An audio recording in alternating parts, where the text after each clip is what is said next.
ትርጉሙ ዋናው ሶርስ እድገት የሚለው ዋናው ሐሳብ ክርስቶስ ጋር ማደግ ማለት ነው። ብዙ ሰዎች ለምንድን ነው አጋንንት ያወጡበት የሚወድቁት? ለምንድን ነው የተነበዩት የሚሰናከሉት? ያደጉ ያሉት ወደ ታምራት እንጂ ወደ ኢየሱስ አይደለም። ወደ ታምራት ስታድግ ትወድቃለህ፣ ወደ ክርስቶስ ስታድግ ትሞላለህ። ይህን ትንቢት የተቀበለ አንድ ሰው አሜን ይላል። ጮውና ወደ ክርስቶስ ማድጎ በለኝ።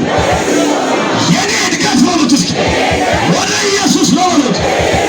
ስሙ፣ ወደ ክርስቶስ ባደጋችሁ ጊዜ ክርስቶስ ጋር የሌለ ነገር የለም። አቤት አይምሮን ምን ያደርጋል? ይከፍታል። መጽሐፍ ቅዱስ ሲናገር መጽሐፉን ያስታውሉ ዘንድ ምን ያደርጋል? ሐዋርያቶች ትምህርት ቤት አልገቡም ያልኩ ነው። ሐዋርያቶች የሆነ ኮሌጅ ቤት አልገቡም። ሐዋርያቶች ዲፕሎማ የላቸውም፣ ዲግሪ የላቸው። ግን በትክክል እድገታቸው ወደ ኢየሱስ ስለሆነ ሻርፕ የሆነ አገልግሎት ያገለግላሉ። እጅግ ከፍ አድርግልኝ። ማን ሆነ ወደ ኢየሱስ ያድጋል? እጅግ ከፍ አድርግና ወደ ኢየሱስ አድጋለሁ። አቤት አቤት አቤት አቤት!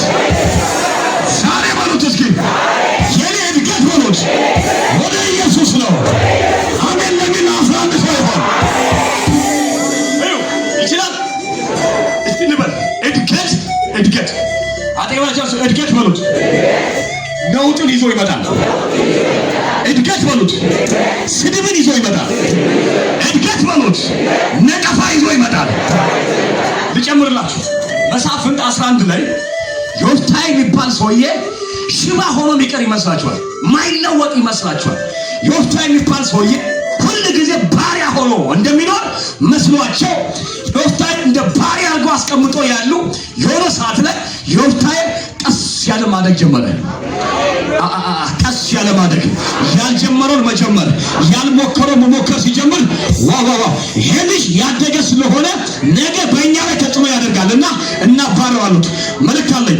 አሁን አንተ ላይ የመጣ ፈተና ሁሉ የእድገት መለኪያ ነው። አቤት አላችሁ አላችሁ። የመጣብህ ያለ ነቀፋ፣ የመጣብህ ያለ ስድብ፣ የመጣብህ ያለ ቻሌንጅ ሁሉ ስላደክ ነው። እጅን ከፍ አድርግና የእድገት መለኪያ ነው በለኝ። አቤት አቤት አቤት አቤት! ሳድግ በሉት እስኪ ጠላቴ ይፈራል። ሳድግ በሉት እስኪ ቤተሰቤ ይፈራል። ሳድግ በሉት እስኪ ቢሮ ሰራተኛ ይፈራል። ሳድግ በሉት እስኪ ጠላቶቼ ይጨነቃሉ። ማነው አሜን ያለው? ምን ስትሆን ስታድግ? ዮሐንስ ወንጌል ምዕራፍ 9 አልሰብክም። ዮሐንስ ቀጥሎ ቢት ምገባ ዮሐንስ ወንጌል ምዕራፍ 9 ያላያችሁ ያ ሰው ከመወለዱ ለምን ምንድን ነው? ከመወለዱ ለምን ምንድን ነው? ሽባ። አንድ ጊዜ ይህንን ሰው የእግዚአብሔር ክብር ከነካ በኋላ ሄዳችሁ ምዕራፍ 21 ለስታዩት አንተ ሰውዬ ማን የፈወሰው ብሎ ልጅሽ እንዴት የተፈወሰው?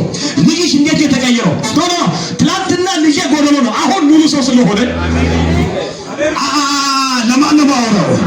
ትላንትና ልጄ ለማኝ ነው ቁጭ ብሎ ነው የሚለምነው። ትላንት